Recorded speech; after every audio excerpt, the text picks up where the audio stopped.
Muito bem, prometo para vocês que vou acabar com esse conflito hoje. Né? Hoje é o último dia da nossa aula, nossa última aula. Então a minha proposta é realmente conseguir terminar o nosso assunto aqui. Tá? Só para te avisar, você vai receber aí uma avaliação. Então não crie nenhum conflito com o professor. Avalie do jeito que você entende que deve ser avaliado. Eu não vou ter acesso a isso, então tenha liberdade para fazê-lo, tá bom?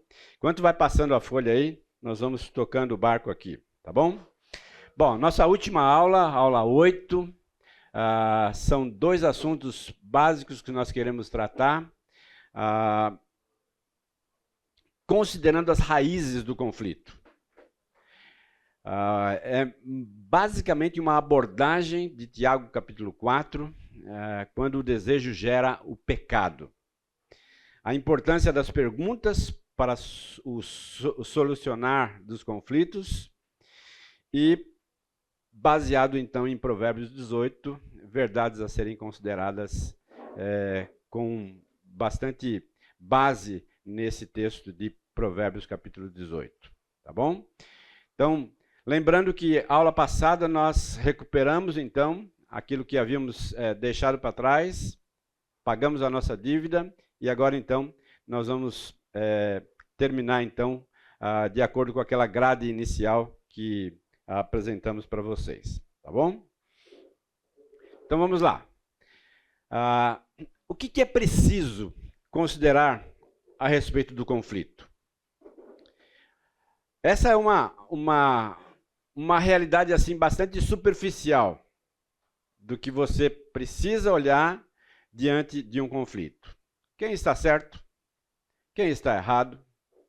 Quem começou? Quem instigou para que o conflito continuasse e até se agigantasse? Mas quando a gente olha para essas 4 colocações, nós precisamos entender que apesar de você ter uma resposta a isso, isso não é exatamente aonde você tem que tratar. Parece que as coisas, então, estão mais enraizadas, mais aprofundadas, não tanto diante dos seus olhos, mas existe alguma coisa que você tem que escavar para saber exatamente quais são as raízes que estão provocando aquele conflito, tá? Então, as raízes geralmente são mais profundas. E eu preciso, então, considerar os desejos fundamentais. O que queremos, por que queremos. Porque, na verdade, grande parte dos conflitos, ou a maioria deles, né, tem a ver com o meu desejo descontrolado, desenfreado, bagunçado, que muitas vezes está mandando, está empurrando, está pressionando para que ele seja satisfeito. Mas lembre-se, nós somos pecadores, e como pecadores os nossos desejos são desordenados. E perceber isso também ao mediar um conflito, onde você tem 2 pessoas em conflito, em pé de guerra, você precisa entender que existem desejos desordenados de um lado e desejos desordenados do outro. Então não é suficiente saber quem está certo, quem está errado, quem começou ou quem deu andamento no conflito. É preciso perceber e levantar essas coisas, para que você então trate-as segundo as Escrituras, diante daquilo que você está percebendo ali. Tá bom? Tiago capítulo 4 nos mostra a origem, né? A origem que precisa ser tirada para fora, para que você então possa tratar. Expõe as raízes dos conflitos que enfrentamos. Então, ao ler Tiago capítulo 4, dos versos 1 ao verso 3, fica evidente para mim e para você essa exposição dos nossos conflitos.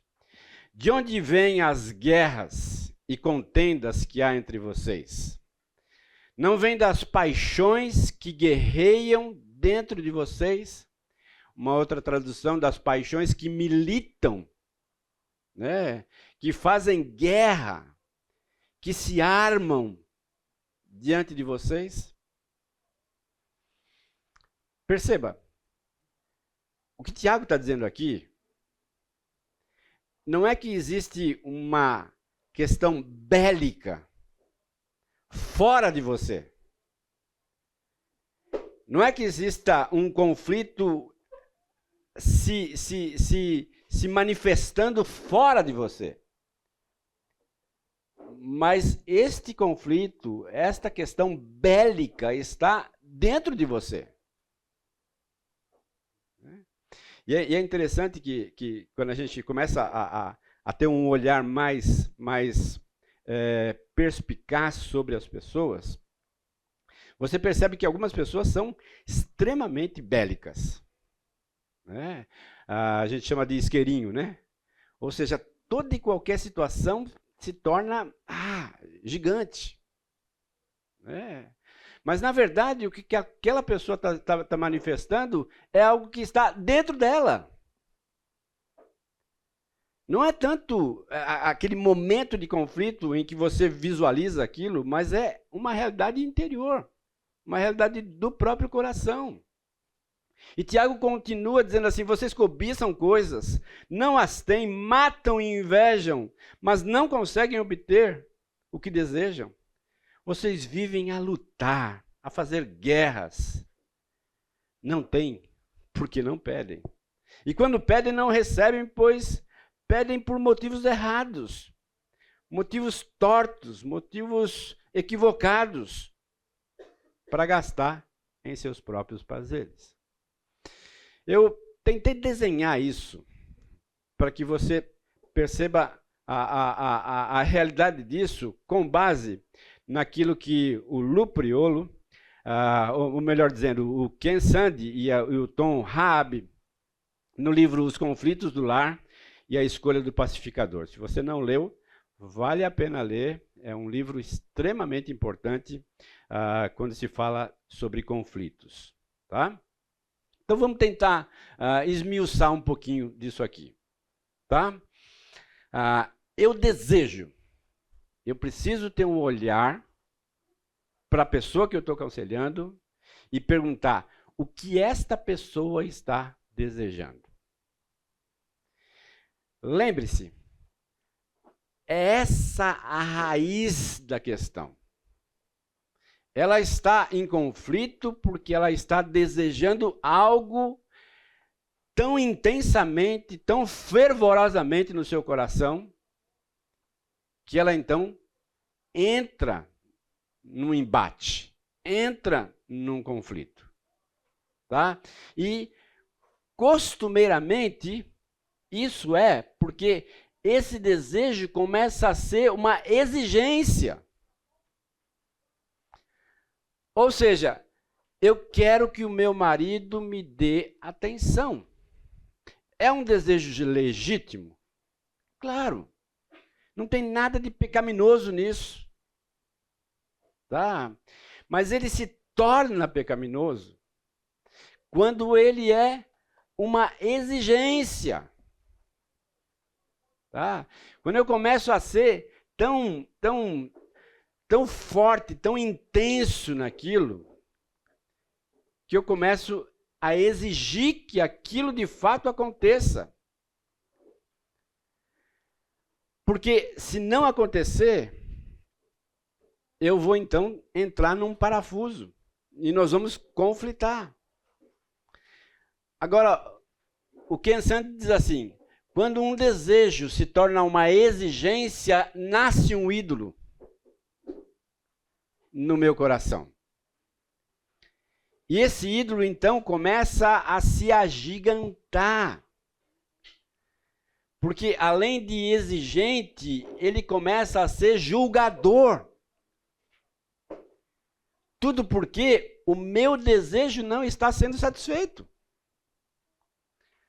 Então, o fato de não satisfazer aquilo que eu quero intensamente me leva a exigir e me leva a começar a julgar a outra pessoa. E a dizer coisas brutais, coisas extremamente mentirosas, mas porque eu estou focado no meu desejo, que eu quero que aconteça, eu começo então a julgar o indivíduo, e quando eu julgo, eu começo também a condená-lo. A condená-lo dizendo assim, é você o problema. É você, é o outro problema. Mas lembra da nossa oração inicial? O problema não está no outro. O problema está em mim. Por não perceber que o que está impulsionando tudo isso é o meu desejo. Agora, quando nasce um ídolo, nasce também a necessidade de sacrifício. E aí eu começo então a trabalhar para que aquela pessoa que não me dá aquilo que eu quero sofra. Eu começo a sonegar, por exemplo, a questão da sexualidade. Você não me deu um celular de última geração, então nós vamos passar 3 meses sem sexo. Percebe? Porque o meu desejo não está sendo satisfeito, então eu começo a fazê-lo sacrificar. Eu começo a tentar de todas as formas que aquela pessoa sofra, até que o meu desejo seja satisfeito. E esse ato de sacrifício se torna, ou se manifesta através da ira, se manifesta através de sentimento de culpa. Eu jogo esse sentimento de culpa para outra pessoa. Eu começo a me afastar, mas me afastar de uma forma agressiva. Eu começo a ignorar a pessoa. Eu começo a simplesmente fechar minha boca. A pessoa fala, eu não respondo. A pessoa fala, eu respondo o mínimo possível.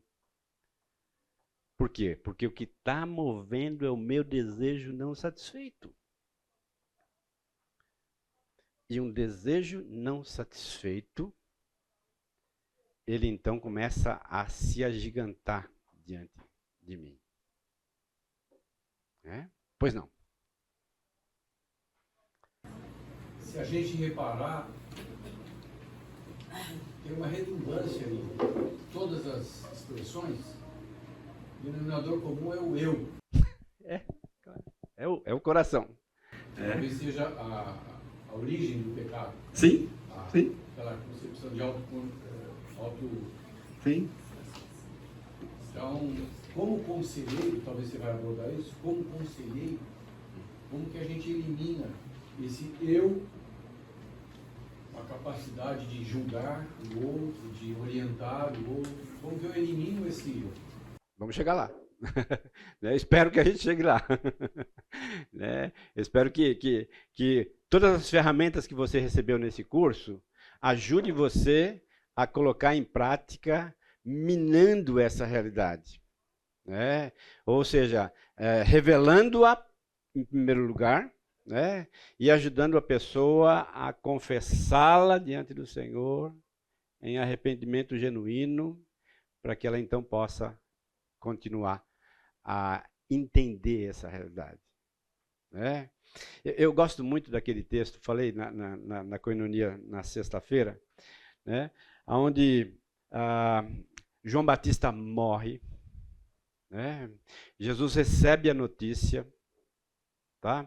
E ele então pega um barco, vai para um lugar tranquilo, sossegado, e ali é nítido perceber que a intenção de Jesus era curtir a perda, curtir a dor da perda de um amigo.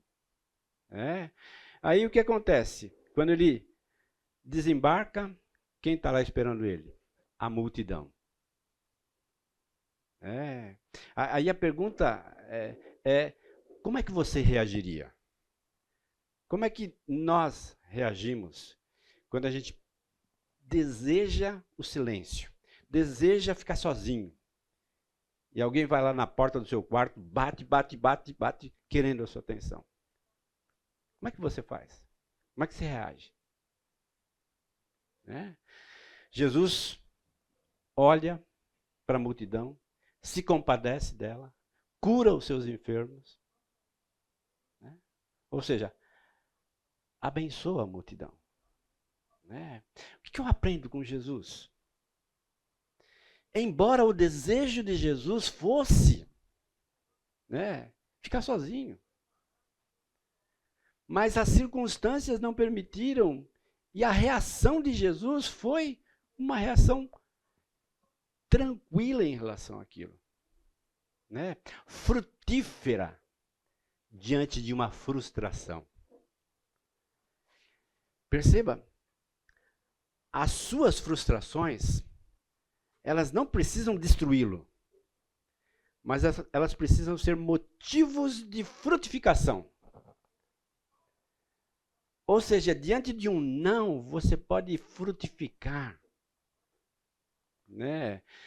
abençoando o outro. É por isso que os 2 mandamentos básicos que o Senhor Jesus constantemente revela para nós, amar a Deus sobre todas as coisas e amar o próximo, nos ajuda a diminuir os nossos conflitos. Porque quanto mais eu amo a Deus, mais eu posso amar o próximo e menos eu olho para mim. Porque o problema da sociedade é olhar para ela mesma, e se encher de autocomiseração. E perceber que ao seu redor tem uma série de necessidades que estão exigindo a sua atenção. Mas porque o seu desejo não foi satisfeito, você começa então essa escalada. E começa a fazer todo mundo ficar refém daquela situação. Entenda? Uma mãe que decide servir os seus filhos, ela se torna uma pessoa mais feliz. Uma esposa que decide, por amor, servir o seu esposo, ela é mais feliz. Um esposo que decide servir a sua esposa, ele é mais feliz. Quando a gente percebe essa dinâmica, a vida fica mais leve. E é isso que você precisa levar para o seu conselheiro, para o seu aconselhado. Para que ele perceba que o caminho que ele está pegando é um caminho de destruição, é um caminho de morte. Porque, na verdade, é um caminho de afastamento da palavra, de afastamento do Senhor. Então, trazê-lo para o centro do amor a Deus e do amor ao próximo vai naturalmente facilitar o caminho, facilitar a trajetória dele. Tem um modelinho interessante aqui, um modelo baseado num coração pecaminoso. Olha que interessante. Eu quero passar as férias na praia. Tá? Meu marido diz assim, não, eu quero no campo. Surge então uma demanda legítima para ambas as partes, tá? Agora, eu começo a pressionar de maneira pecaminosa a conseguir o que eu desejo. Então eu começo a criar situações. Então o marido diz assim, vai chover. A esposa diz assim, ih, lá tem lama. O carro vai atolar. E começam, então, uma guerra, mas com um caminho pecaminoso. Não chegam, então, a um denominador comum. Olha as expressões da Bíblia para nós. Tiago 3,15. Essa não é a sabedoria que vem do alto, mas é terrena, animal e diabólica. Diabólica. Quando eu começo a pressionar o outro de maneira pecaminosa, na verdade eu estou demonstrando e apresentando uma sabedoria que não é de Deus. Uma sabedoria que vem das profundezas das trevas e que se manifesta para destruir o casamento, a família, os relacionamentos, para simplesmente fazer uma bagunça, usando os meus desejos desordenados, usando o meu coração pecaminoso. Versículo 7 do capítulo 4 de Tiago.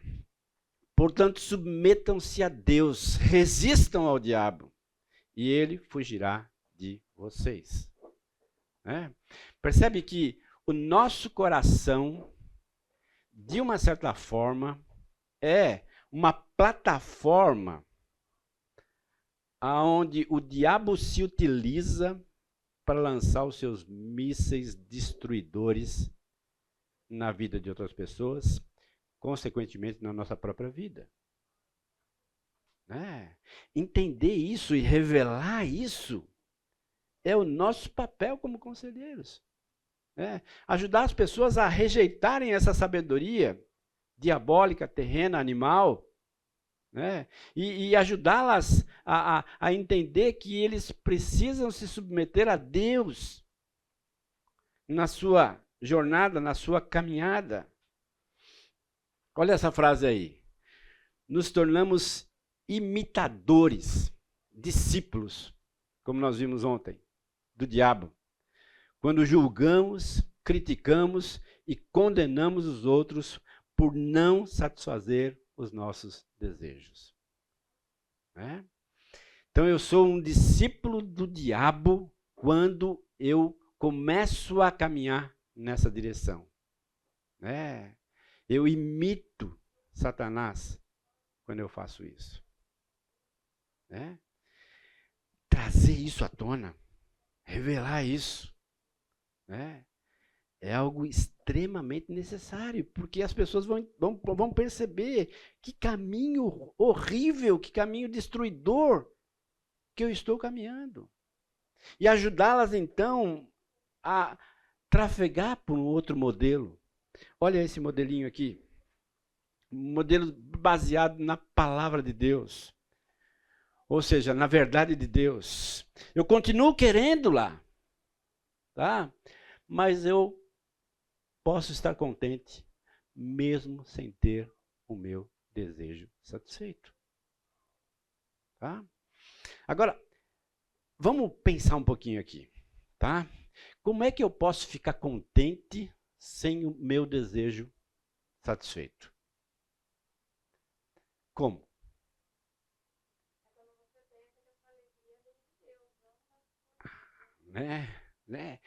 Quando eu percebo que a minha alegria, a minha satisfação, o meu contentamento não está em ir à praia.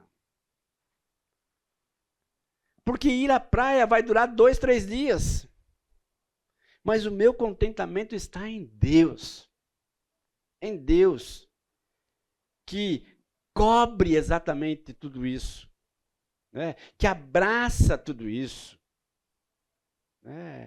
Que nos ajuda a perceber essa realidade. Humilhem-se diante do Senhor e Ele os exaltará. O meu contentamento está no Senhor. No Senhor. Tiago 1, 14 e 15 diz assim: cada um, porém, é tentado pela própria cobiça, sendo por esta arrastado e seduzido. Então a cobiça, tendo engravidado, dá à luz o pecado, e o pecado, após ter sido consumado, gera a morte. Então, basear o meu contentamento, que não em Deus, leva à morte. Leva a um distanciamento, uma ruptura, uma caminhada de solidão diante das realidades. Quando é que o desejo gera o pecado? Olha algumas expressões aí, tá?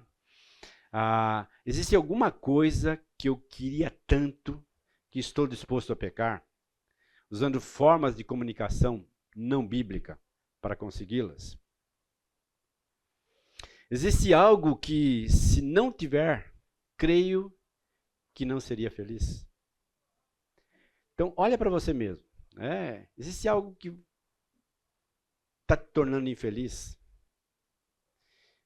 Dá um passo atrás e perceba se não é o seu desejo desenfreado, que não está focado no Senhor, que não está esperando no Senhor, que está te deixando infeliz. Pelo que estou ansiando? Qual desejo pode me tentar a pecar? Existe algo que acredito que tenho de ter? Existe algum quero que eu posso estar mal interpretando como uma necessidade? Porque muitos dos queros que nós expressamos não são necessariamente necessidades, mas se colocam exatamente no ambiente de um desejo que está desfocado daquilo que Deus tem para mim. Quais dos meus direitos eu acredito que estão sendo violados? Eu tenho direito de ter a atenção do meu esposo. E ele não está me dando.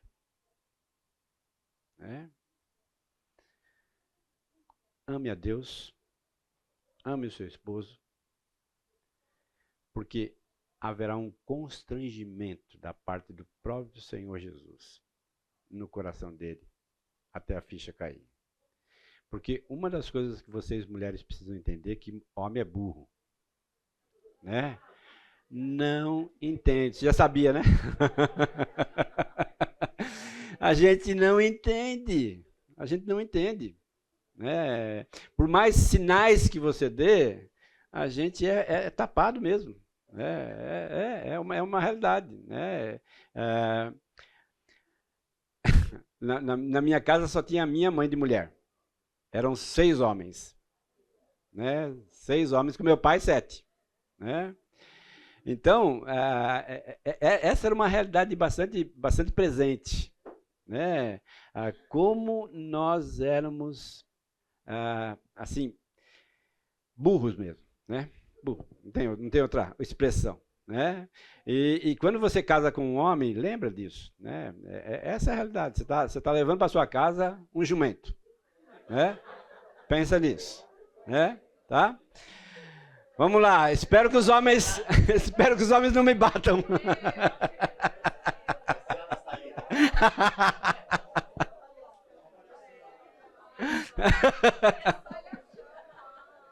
Avaliação. Pois não, Paulo. A controvérsia. Eu também me acho uma controvérsia. Pois não.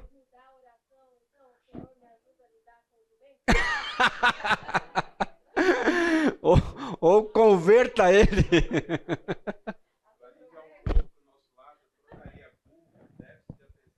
Tá bom. Então todos nós sofremos de TDAH.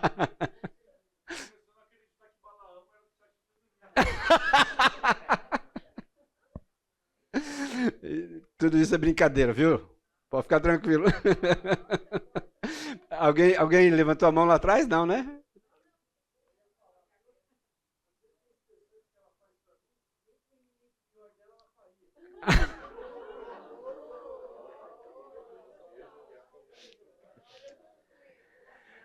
Mas essa realidade é por amor. Vamos lá, número 7 aí. Existe alguma coisa que eu ame mais que a Deus e ao meu próximo? 8. Eu confio, estou colocando minha esperança em alguma coisa que não o Senhor. 9. Existe algo que eu estou deleitando mais, buscando felicidade mais do que no Senhor? 10. Em que eu busco mais refúgio, consolo ou alívio, senão no Senhor? 11. O que estou esperando conseguir como resultado do conflito? Porque muitas vezes a gente entra no conflito achando que vai ter o desejo satisfeito e, na verdade, isso não acontece. E aí isso gera um novo conflito. Né? É por isso que muitas pessoas entram e saem de conflito constantemente. Aquela questão bélica no coração, porque, na verdade, o seu desejo não está sendo satisfeito. 12. Até que ponto o medo, o ciúme, a ambição egoísta, o ódio ou a amargura podem estar obscurecendo o meu julgamento nessa questão? Pois não. Aqui a gente está falando sobre uma perspectiva do conselheiro, né? Sim. Que é muito fácil, é muito mais fácil a gente olhar para os do outro do que para a nossa própria vida. Sim. Mas tudo começa em nós. A gente nem tem como aconselhar alguém se a gente não olha para o nosso umbigo, né? Isso. E aí, pensando nessa questão 11, eu sempre converso com o Alan que nós somos opositores um do outro. É assim que nós crescemos, né? Como casal. Tem coisas que só eu vou ter coragem de dizer para ele, porque eu o amo. As pessoas vão passar a mão na cabeça. Sim. Né? Sim. Então, nesse sentido, eu posso dizer que nós vivemos conflitos e que o importante é a gente pensar no desejo que a gente tem com aquele conflito, a nossa intenção. E a partir dali há crescimento? Ou tudo que é conflito é negativo e a gente não pode chamar esse...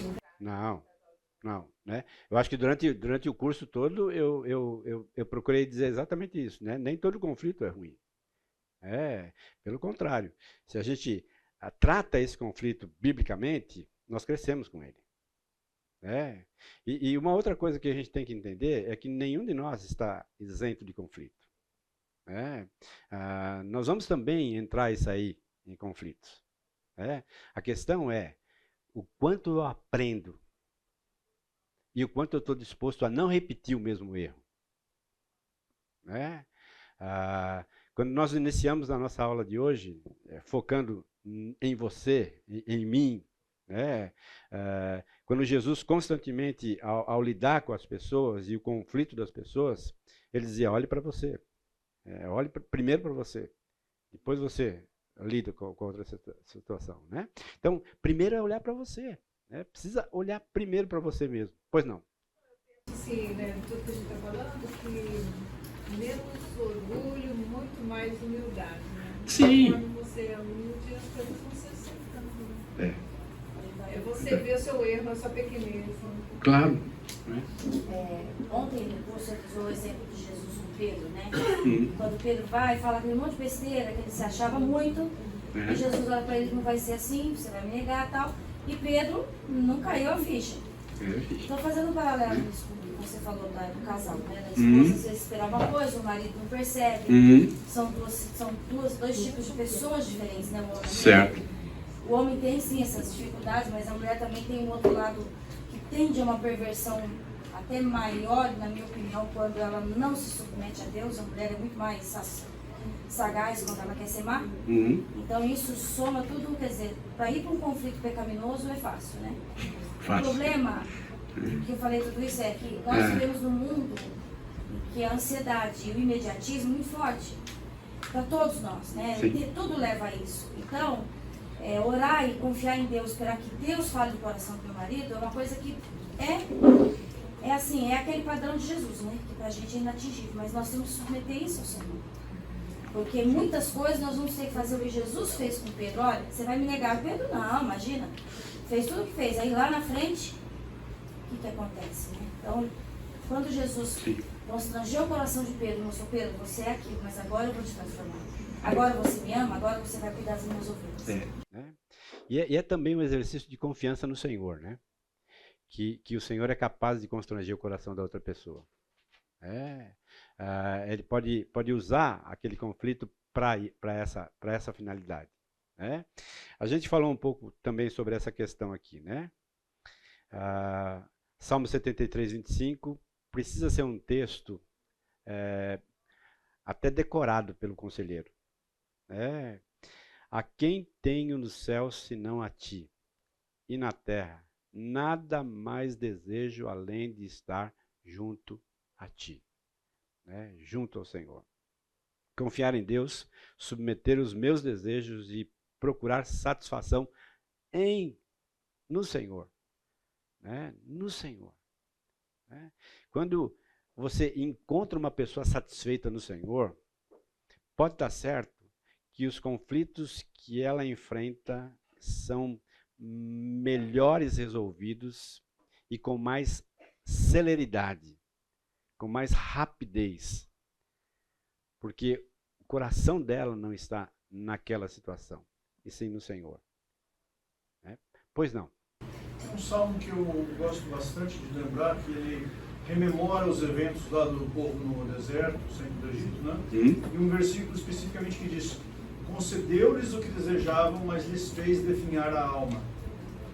Então, me ajuda bastante, pelo menos no meu caso, quando eu estou na face de um desejo ou alguma coisa que eu estou perseguindo, não, pera aí. Alguém outro dia me disse o seguinte: eu louvo a Deus porque Ele não me deu tudo aquilo que eu orei para que Ele me desse. Porque se Ele me desse, eu estava lascado. Né? Ou seja, Deus sabe o que é melhor para você. Pois não. Mediante o comentário dela, uma das suas aulas, que eu fiz uma anotação muito grande, que você pôs um texto assim: um amante da paz. Né? Tem tanto medo de conflitos que os evitará quase a qualquer custo. Ele está tão preocupado em preservar a paz com o seu próximo, que frequentemente dispõe de abrir mão da paz com Deus. Ele é essencialmente em seu coração um covarde. Eu até assinalei e mandei para minha esposa, porque às vezes eu fico quieto na minha para não gerar conflito, e agora eu estou muito atento com isso. Que bom. Que bom. Sim. Sim. Ele é necessário. Ele é necessário. Né? Alguém mais levantou a mão? Pois não. Tem um livro de Timothy Keller que fala de deuses falsos. Sim. E que tem uma questão relacionada aos desejos que é muito prática e que eu acho que vale a pena a gente pensar. Ele fala lá o seguinte: o que ocupa a sua mente quando a sua mente não está focada em determinado assunto? Quando você está, você pensa nada. Para a gente ter atenção, porque pode ser que isso seja o seu erro. É aquilo que quando você não precisa pensar em nada, é que você sempre está pensando. Então, por exemplo, no caso do pai, né? Pode ser a esposa, pode ser os filhos, que aquilo está sempre ocupando sua mente o tempo todo. Então, quando a gente vê, né, orar é necessário, né? Quer dizer, nesses momentos, quando você tem comunhão com Deus, o normal seria você pensar muito em Deus, na palavra, né? Mas não, normalmente alguém está substituindo isso. Então, eu acho que é uma dica, assim, prática, para que a gente esteja atento, né? Que não possa pensar, mas assim, o tempo todo está... O meu exemplo, meu problema é trabalho, né? Então, assim, quando eu estou com a mente desocupada, normalmente estou pensando em trabalho. Então, assim, tomar cuidado para que isso, de fato, não... Sim, sim. Verdade, né? Vamos tomar café, gente? Não sei se você já ouviu falar numa música do cantor de MPB Oswaldo Montenegro. Ele tem uma música chamada A Lista. E essa música mais ou menos diz o seguinte, tá? Faça uma lista de grandes amigos que você mais via há 10 anos atrás. Quantos você ainda vê todo dia? Quantos você já não encontra mais? Faça uma lista dos sonhos que tinha. Quantos você desistiu de sonhar? Quantos amores jurados para sempre? Quantos você conseguiu resgatar? Essa música é interessante porque ela mostra para nós, e quando você olha para a sua própria vida, você encontra na sua jornada muitos amigos que eram de fato amigos e que hoje já não estão mais na sua lista de amigos. A minha pergunta para você e para mim é quantos desses amigos se afastaram de você por um conflito não resolvido? Quantos desses amigos se apartaram de um contato mais íntimo com você por um conflito não resolvido? Quantos parentes, gente da sua família, que você era próximo há 10 anos atrás, mas hoje você está afastado por um conflito não resolvido? Isso me dá a dimensão do potencial destruidor que conflitos têm. Agora, olha essa outra música aqui, daquele grupo Canta o Verbo. O título da música é Vida Comum, né? Então ele faz a narrativa de uma família na sua caminhada. Ele diz assim: todo dia a mesma história, acordar, ir para a escola, antes tomar café, na mesa oração, fim do dia, o reencontro, rotina que tem o seu encanto, cantar, sorrir, se abraçar, com o livro em nossas mãos. Dentre as coisas mais impressionantes que no mundo vi, ser espelho no escuro, luz do bem a refletir. Um homem comum, uma mulher comum, com seus filhos tão comuns, que milagre. Família essa casa me ensina, sem tempo para nada, mas aqui o eterno está. Me diga de onde mais provém a vida. Vivendo os seus defeitos, a perfeição pude encontrar. Foi vivendo os seus defeitos que a perfeição pude encontrar. Para mim, essa letra mostra o seguinte: que a tua família é imperfeita, que a minha família é imperfeita, que o teu relacionamento com o teu esposo é imperfeito, tá? Com o teu relacionamento com seus filhos é imperfeito, tá? Mas é exatamente aí na imperfeição que você encontra a perfeição da atuação milagrosa de Deus sobre as nossas vidas, quando decidimos que o nosso contentamento não está nas pessoas, não está nas coisas, não está nas circunstâncias, mas está em Deus. Então, perceber isso, que você está numa igreja imperfeita, numa família imperfeita, tá? Num relacionamento imperfeito, ajuda você a perceber que é exatamente aí que Deus quer te usar, é exatamente aí que você vai aprender, é exatamente aí que você tem que se submeter diante da ação de Deus sobre a sua vida. Tá? Eu fiz questão de colocar essas duas músicas porque elas narram exatamente aquilo que é a verdade, que é a nossa vida. A gente perde amigos por conflitos não resolvidos, né?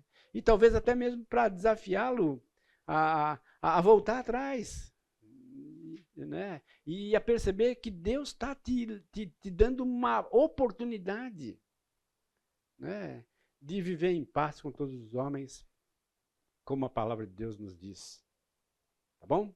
Então, nisso nós encerramos o primeiro tópico e entramos então no segundo tópico da aula. A importância das perguntas para solucionar conflitos. Com base então em Provérbios 18, verdades a considerar. Olha esses 3 textos de Provérbios 18. Versículo 2. O tolo não tem prazer no entendimento, mas sim em expor os seus pensamentos. O tolo não tem prazer no entendimento, mas sim em expor os seus pensamentos. 18:2. 18:13. Quem responde antes de ouvir comete insensatez e passa vergonha. Quem responde antes de ouvir comete insensatez e passa vergonha. 18:13. 18:17. O primeiro a apresentar a sua causa, a sua demanda, parece ter razão, até que outro venha à frente e o questione. O primeiro a apresentar a sua causa parece ter razão, até que o outro venha à frente e o questione. 18 e 17. Ambos os textos nos falam da importância de olhar o ponto de vista da outra pessoa. A figurinha ali mostra isso. Para um que está no chão é 9, para outro é 6. Então, o exercício de olhar o ponto de vista da outra pessoa em meio ao conflito, você ajudar o seu aconselhado a olhar o ponto de vista da outra pessoa. Lembra o exercício de amar ao próximo, de considerá-lo superior. A palavra de Deus é repleta de textos que nos mostram a importância de olhar para outra pessoa, de olhar o ponto de vista do outro. Deixa eu esclarecer um pouquinho ainda mais. Tá? Alguém já disse que as perguntas são para a comunicação como a comida é para o ato de comer. O ato de comer sem comida não se estabelece. Então, as palavras, as perguntas, elas são essenciais, são importantes. E saber fazê-las é ainda mais importante. Tá? Talvez um conselho. Deixe sempre a porta entreaberta entre você e o seu interlocutor. Deixa sempre uma fresta. A porta entreaberta na comunicação. Tá? Como é que eu faço isso? Efésios 4, 1 e 2 nos ensina. Rogo-vos, pois eu, que andeis de modo digno da vocação a que fostes chamados, com toda humildade. Alguém falou isso na primeira parte, né? Uma atitude humilde, ela deixa a porta entreaberta. Algumas considerações aí. Pessoas humildes são capazes de desarmar os espíritos mais resistentes a resolver os conflitos.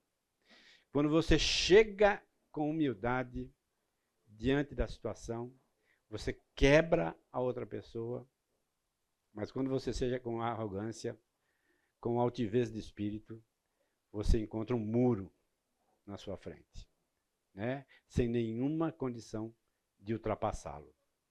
Evite perguntas fechadas, de sim ou não, porque essas perguntas não vão ajudar muito. Tá? Então evite. Priorize perguntas que ampliem o seu entendimento da situação. Evite o porquê. Jesus reservou as perguntas com o porquê para as ocasiões que tentava convencer as pessoas dos seus pecados. Tá? Não era um diagnóstico, não era para primeiro perceber o que estava acontecendo ali. Tá? Mas era já encaminhando para a pessoa entender o seu próprio pecado. Tem uma palavrinha em inglês, na verdade é uma expressão em inglês, chamada soft power.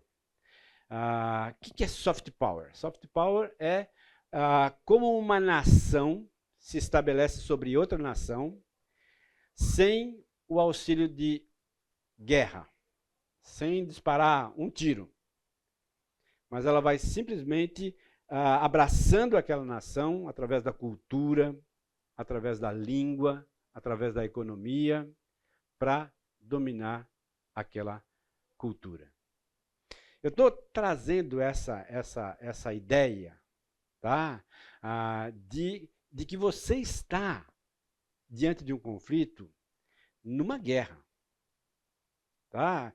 E se você for armado, você não vai conseguir se estabelecer ali, com os valores que você leva junto com você. Lembra? Os nossos valores são a palavra. E se eu chego martelando na cabeça da pessoa, não vai entrar. Mas se eu tenho a habilidade, a sutileza de levar aquela pessoa a entender. Eu gosto muito do Jairo Cáceres, quando ele diz assim, as leis que nós imprimimos sobre as pessoas, elas não tratam do coração. Se eu chegar para o meu filho e dizer assim, 10 horas em casa, essa é a regra aqui, a minha casa é essa a regra, né? Você vai ter alguns problemas, né? Mas se você sentar com seu filho, dizer assim para ele, que horas que você acha que você me deixaria tranquilo, eu e a sua mãe, que você estivesse em casa? Que horas? Fechado. Fechado. É meia-noite, então. Ou seja, responsabilizei o menino e a menina e fiz um compromisso entre nós. Por amor a nós, você vai chegar a essa hora. Porque você disse que vai chegar a essa hora. Ou seja, educar através do coração é dar a liberdade para o outro perceber essa realidade. Ou seja, responsabilizá-lo. Quando eu falo sobre soft power, eu estou dizendo exatamente isso. Eu preciso responsabilizar a outra pessoa de modo suave, abraçando, dizendo que eu amo, mas ao mesmo tempo que ele é uma pessoa independente de mim e que ele tem também liberdade dentro desse relacionamento. Perguntas? Pois não. Claro, falando de jovem, né? Adolescente jovem, né? Claro.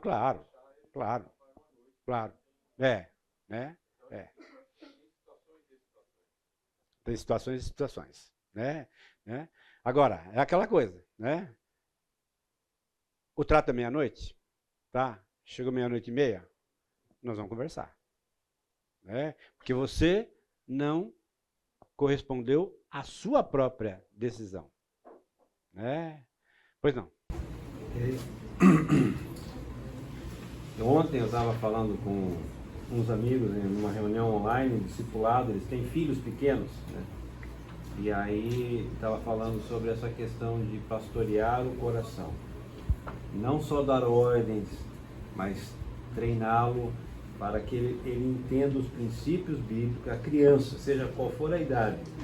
E você transmitir essa informação para que ele compreenda o valor espiritual do mandamento, sim, a autoridade de Deus. E ele então, gradativamente, ele vai entendendo, primeiro ponto, que ele é um pecador, que ele não consegue, e o pai e a mãe podem levá-lo a Cristo. É isso. Nesse processo. É isso, né? Agora, o que é mais fácil? Eu dizer assim, 10 horas em casa e acabou? Encerrou o assunto? Ou a gente sentar e tratar? A gente sempre tem a tendência de pegar o caminho mais fácil. O caminho mais fácil é eu mando, você obedece, ponto final. Mas lembra, você está falando de um indivíduo, tá? Que está em fase de desenvolvimento, que vai crescer.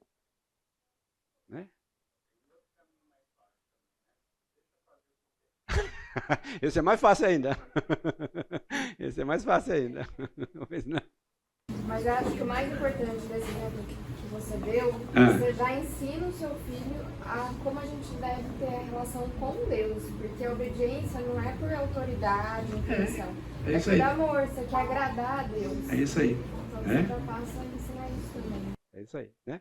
Vamos tocar aqui, senão a gente não vai chegar ao fim, tá bom? Perguntas despretensiosas, que têm o poder de revelar o ponto de vista da outra pessoa e de tornar mais suave a resolução de conflitos. Tá? Então, algumas perguntas aí. Tá? Primeiro, o que exatamente estou fazendo ou não fiz ou deixei de fazer, que está irritando ou desagradando você? Tá? Quando eu faço essa pergunta, eu dou liberdade para outra pessoa dizer exatamente o que está acontecendo. Esse tipo de pergunta traz algumas revelações. Primeiro, consciência de que é pecador. Então eu cheguei para resolver um conflito entre eu e você, tá? E eu já estou assumindo a minha parte. O que eu estou fazendo que está te irritando, que está te deixando mal? Eu já estou assumindo, essa realidade. Eu não cheguei acusando a outra pessoa, mas eu cheguei olhando primeiro para mim. Segundo, revela a disposição de tirar a trave do seu próprio olho em primeiro lugar. Lembra do texto aí de Mateus 7, de 1 a 5? Não fique focado no cisco do olho da outra pessoa, mas tira a trave do seu próprio olho. A disposição de você perceber que existe algo que você talvez falou, talvez fez, que precisa ser corrigido. Tá? Aqui, tudo bem? Vamos lá, mais uma. Como você se sente ou sentiu quando e aí eu deixei uma linha em branco aí, para você identificar em termos bíblicos, se possível, o que você sabe que foi o ponto de contenda para a pessoa com que está em conflito. Então, você pode ajudar a outra pessoa a perceber claramente o que ela sentiu naquele momento. Tá? Revelações aí que esse tipo de pergunta traz. Primeiro, você fica ciente do que realmente está acontecendo. Tá? E segundo, o sentimento nos dão a ideia de como a pessoa pensa, o que ela valoriza, almeja e no que se deleita. Lembra, aqui a gente está tentando revelar o desejo. Tá? Tentando perceber, trazer à tona aquilo que realmente está pegando, que é o seu desejo não satisfeito, que tornou o conflito ainda mais gigantesco. Tá? Uma terceira colocação. Nós falamos sobre sentimento.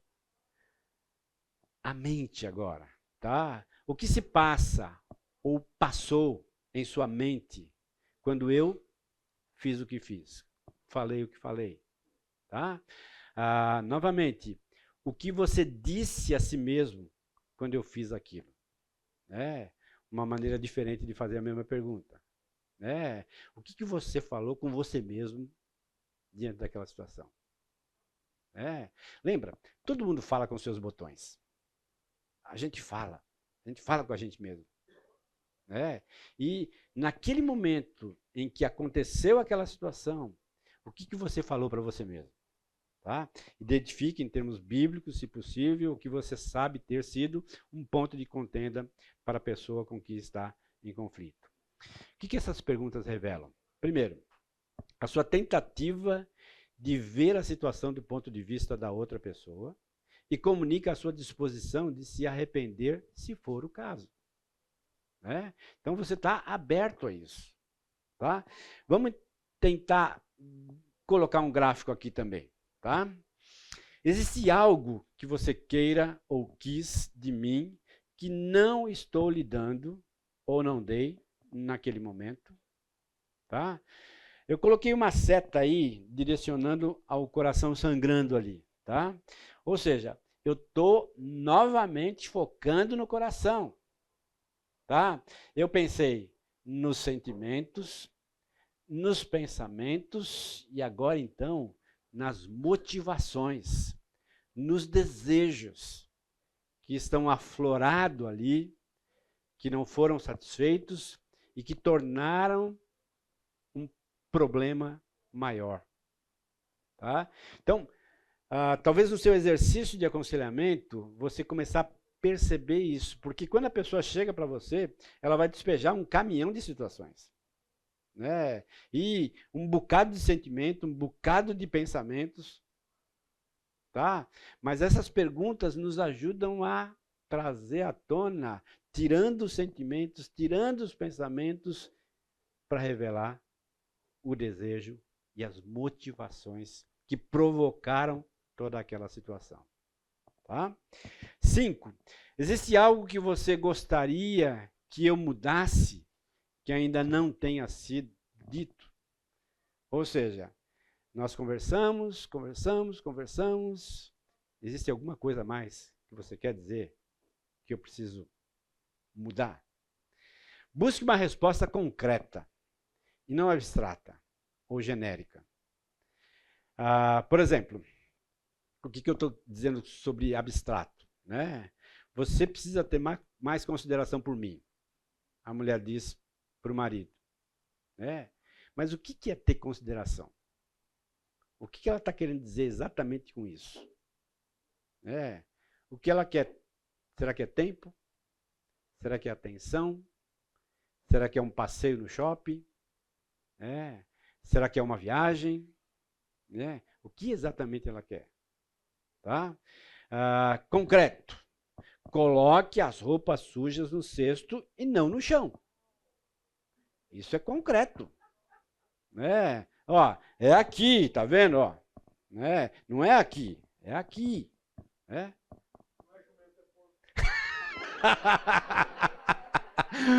Tu dizes.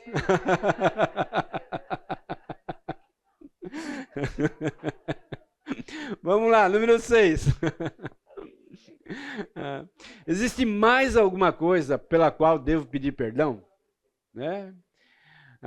Ou seja, isso nos ajuda a entender que o perdão faz parte da resolução do conflito. É parte importante e talvez mais necessária naquela situação específica. Essa pergunta dá a você a oportunidade de assegurar 3 promessas de perdão genuíno. Primeiro, não guardar no coração a ofensa cometida. Ou seja, já resolveu, aquilo não pode ficar guardado para ser levantado numa ocasião oportuna. 2, não cobrar mais aquela ofensa cometida. E terceiro, não fazer fofoca da ofensa cometida. É a mãe que entrou em uma situação com o pai pediu perdão e a situação aconteceu. Deixa eu puxar a sardinha para os homens aqui, né? Aí ela pega, então vai fofocar com a filha. Diz assim, seu pai, tá vendo que canalha? Percebe? Não. São essas promessas que o perdão traz. Não guardar no coração, não cobrar mais e não falar para ninguém. Já resolveu. Ponto final. Tá bom? Talvez uma estrutura aí para você usar no seu aconselhamento. Tá? Diário de conflito. Tá? Você está diante de uma pessoa que veio até você, tá? E ela está, então, narrando. Tá? Procure essas informações com clareza. Tá? O contexto, a circunstância do ocorrido. Tá? Porque isso aqui, essas anotações, vai te ajudar a entender qual foi o percurso, qual foi a evolução do desejo descontrolado. Tá? E 2, personagens envolvidos, qual o papel de cada um no ocorrido? Quem foi o protagonista? Quem foram os coadjuvantes? Tá? E então, à medida que você vai anotando isso, você vai tendo uma clareza, um mapa daquilo que de fato está ocorrendo ou ocorreu naquela situação. Tá? Isso é bom para você mesmo, tá? Mas isso é bom também para ajudar no aconselhamento de uma situação de conflito. Tá? Talvez um bônus aqui para nós. Tá?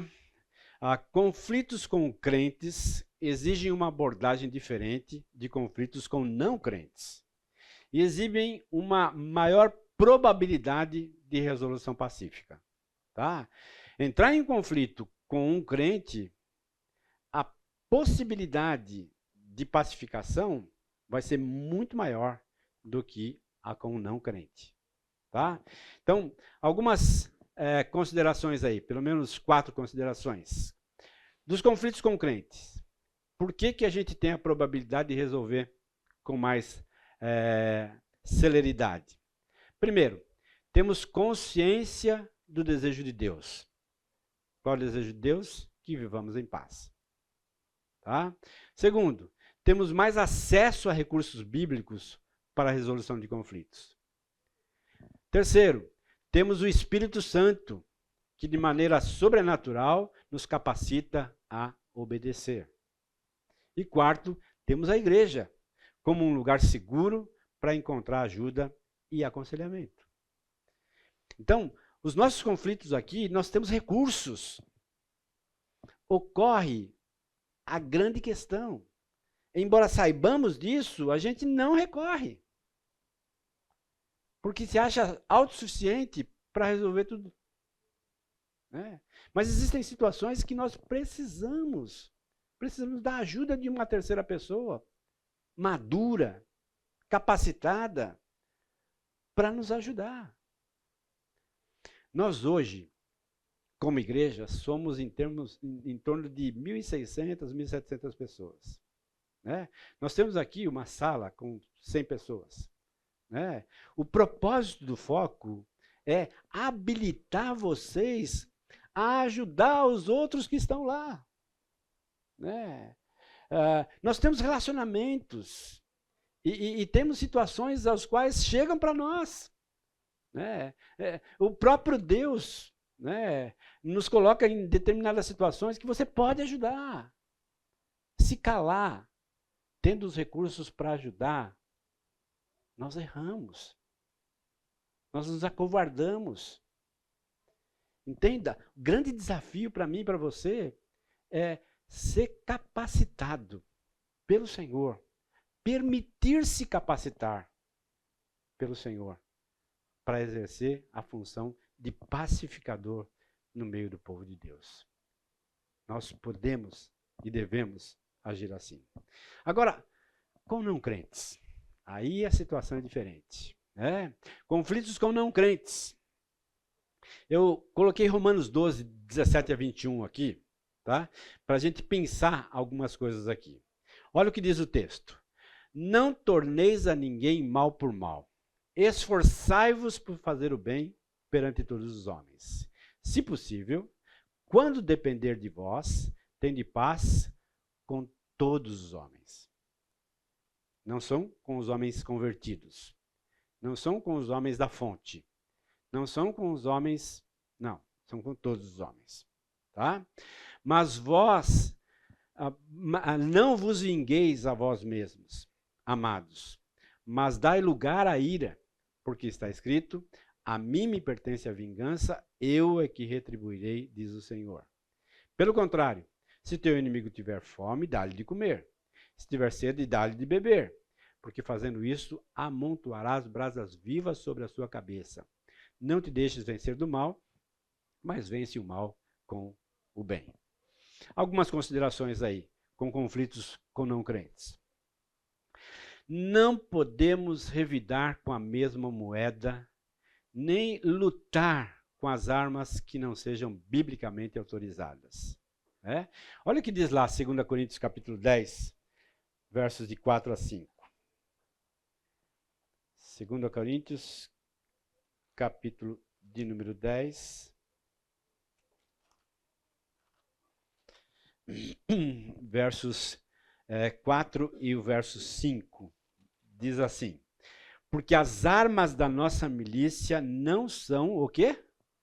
Carnais, não são carnais, e sim poderosas em Deus para destruir fortalezas, anulando sofismas. Sofismas são ideias que parecem verdade, mas no fundo são mentira. Tá? Tem aparência de piedade, mas no fundo tem uma podridão instalada ali. Tá? Além disso, essas armas são capazes de trabalhar com a altivez que se levanta contra o conhecimento de Deus, levando então cativo todo pensamento à obediência de Cristo. Tá? Então, não podemos andar pela estrada de revidar com a mesma moeda. Fez isso, vai receber isso também. Tá? Lembra, você está tratando com um não crente. Tá? Um não crente que precisa entender que existe um Deus que controla os seus impulsos e que dá a você a maturidade para lidar com aquele conflito. Tá? 2, devemos preparar um plano de batalha. Lembra? Isso é uma batalha. É uma batalha que tem uma alma ali, tá? Cativa por Satanás, cega, que precisa ser resgatada. Então, nós estamos em meio a uma batalha. E quando eu estou em meio a uma batalha, eu preciso me esforçar, né? Como o texto diz, né? Esforçai-vos. É um particípio que significa literalmente pensar de antemão. Ou seja, esse esforço que o texto está me dizendo que eu tenho que ter, é na verdade um planejamento. Um esforço de antemão para entender como lidar, como agir naquela situação. 3, devemos manter a paz com os incrédulos, como um ato de obediência a Deus e sua palavra. 4, não se vingue, como um ato de fé no fato de que Deus, a seu tempo, a tudo corrige. Ou seja, não arregace as suas mangas e queira se vingar. Você não é capaz de produzir uma vingança a contento. Deixa Deus fazer. No tempo dele, na hora dele, ele tudo corrige. 5, ame. Procure maneiras de servir o seu oponente incrédulo. Verifique as necessidades e procure atendê-las como se fosse ao Senhor. Verso 20 e também Colossenses 3:17. Tudo que eu fizer, tudo que eu falar, tem que ser para Deus, para a glória de Deus. Tá? Espero que isso ajude você a lidar com situações tanto com crentes quanto com não crentes. Finalmente, muito obrigado pela sua participação e até a próxima. Vamos orar? Obrigado, Senhor. Obrigado pela tua palavra. Obrigado porque a tua palavra não volta vazia.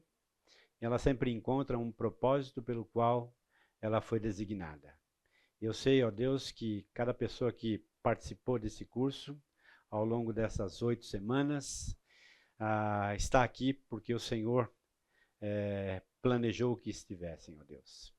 Por isso, ajuda os teus filhos e filhas a aplicarem a tua palavra em suas vidas e também no aconselhamento que porventura chegar até eles, ó Deus, que eles não se acovardam, mas que eles possam, ó Deus, abrir o coração, a disposição para ajudar aquele que necessita em meio a situações tão confusas, tão destruidoras, que elas não conseguem lidar.